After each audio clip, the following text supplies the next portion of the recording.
নমস্কার, সবাই কেমন আছেন? আশা করি সবাই ভালো আছেন। আজকের আমার প্রথম ব্লগ ভিডিওটি দেখার অনুরোধ রইল। আমরা এসেছি আজকে দক্ষিণেশ্বর মন্দির। এখান থেকে স্নান করে মহামিলন মঠে যাব।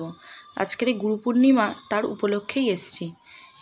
আজকের এত ভিড় হয়েছে দক্ষিণেশ্বর মন্দিরে, কি বলবো। দেখুন, আমি গোপালকে নিয়ে এগিয়ে যাচ্ছি হেঁটে হেঁটে। এত রোদ, তার মধ্যে এত ভিড়।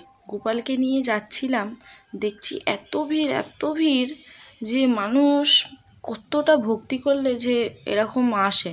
আর বৃষ্টিও হচ্ছিল প্রচণ্ড। আমরা এসে গেলাম স্নান সেরে মহামিলন মঠে। এসে দেখি এখানে আরতি হচ্ছে এবং পাশে নাম সংকীর্তনও চলছে। এখানেও প্রচণ্ড ভিড়। আজকের গুরু পূর্ণিমা, তো গুরুর উদ্দেশ্যেই আজকের সবাই এসছে। দেখুন এত ভিড়। আমাদের গুরু বাবা আরতি করছিল, তারপরে আমরা ভোগ খেতে এসেছি। ভোগ খেতে এসে বসে আছি, দেখছি ভোগ রান্না হচ্ছে। তারপরেই গরম গরম দিল আমাদের ভোগ। এখনও ধোঁয়া উঠছে। দেখুন, ভোগ সবার পাতে দিতে আমরা গুরুর নাম করে ভোগটা সেবা করতে লাগলাম। ভোগ সেবা করা হয়ে গেছেতে আমরা মঠটা ঘুরে দেখছিলাম। অনেক দিন যাওয়া হয় না মঠে, তাই এখানে আসলাম। এখানে একজন আছে গুরুমা, এনাকে দর্শন করলাম। এখানে দর্শন করতে এসে আমার ছেলে তো ভিতরে ঢুকবে না, কাঁদছিল। এসে আমরা দর্শন করে দেখছি আমার ছেলে বাইরে বসে আছে। দেখুন কিভাবে বসে আছে, একবার দেখুন, দেখলে আপনারা বুঝতে পারবেন।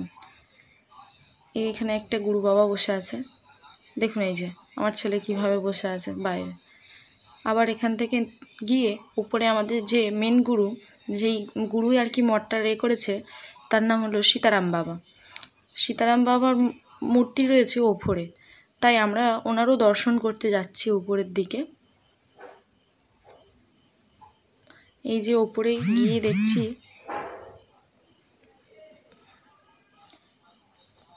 ওপরে গিয়ে দেখি এই যে এখানেও দেখছি কয়েকজন বেশ লোক রয়েছে, কিন্তু ওখানে পাঠ হচ্ছিল। পাঠ শেষ হয়ে যেতে প্রায় অনেক লোকই চলে গেছে ভোগ নিয়ে, কিন্তু তাও এখনও রয়েছে কিছু লোক। এই যে আমাদের সীতারাম বাবার মূর্তি, এখানে দেখেছেন ফুল দিয়ে ভর্তি হয়ে গেছে। অনেক লোক এসেছিলো। আমরা যাচ্ছি যখন দেখি না অনেক লোক যাচ্ছে। আমার ছেলে আর আমার শ্বশুরমশাই প্রণাম সেরে নিল। সেরে নিয়ে আমরাও প্রণাম করেছি, কিন্তু আমাদেরটা তো তুলতে পারিনি। আমরা যাচ্ছি। এখান থেকে দেখুন বৃষ্টি হচ্ছে তো কি সুন্দর লাগছে। এইটা পুরোটাই মঠ, এত বড় মঠ। এখানে অনেক সাধু সন্ন্যাসীরা থাকে।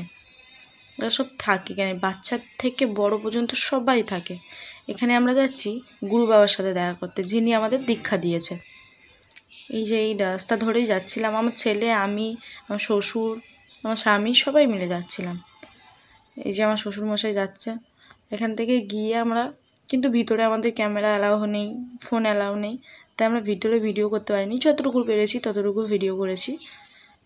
গুরু বাবার সাথে অনেক দিন পরে দেখা হলো। প্রায় আমার সাথে দেখা হলো 5 বছর মতো, 5 বছরই মতো হবে এরকম দেখা হলো। তাও দেখলাম গুরু বাবা কথা বললো যে ভালো আছো কি আমার কাছেই তুমি দীক্ষা নিয়েছিলে, এসব জিজ্ঞাসা করছিল। ভালোই বললাম। যে কথা বলেছে উনি। আর একবার এসেছিলাম যখন দীক্ষা নিতে, তখন তো উনি কারোর সাথে কথাই বলছিল না।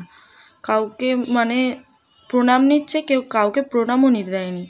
এর মধ্যে একটা ঘটনা আছে, আমরা যখন দীক্ষা নিতে আসি তখন প্রায় 10-15 জন লোক ছিল। তার মধ্যে আমাদের 3 জনকেই দিয়েছিল দীক্ষা।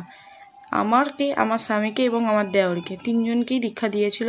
আদার্স লোককে আর দীক্ষা কারোরই দেয়নি, কারণ সবার বয়স ওই 50-60 হয়ে গেছিলো। এই দেখুন, আমরা প্রণাম সেরে যখন আসছিলাম তখন আমাদের প্রসাদও দিয়েছিল।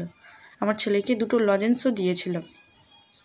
এখান থেকে বেরিয়ে আমরা গাড়ি ধরে নেবো, কিন্তু এখান থেকে বেরিয়ে আমরা গাড়ি ধরে নেবো বাড়ির দিকে। আমরা যাওয়ার সময়ও বৃষ্টি হয়েছিল, আসার সময়ও বৃষ্টি হচ্ছে। দেখুন, আমার ভিডিওটি ভালো লাগলে লাইক কমেন্ট করে যাবেন প্লিজ।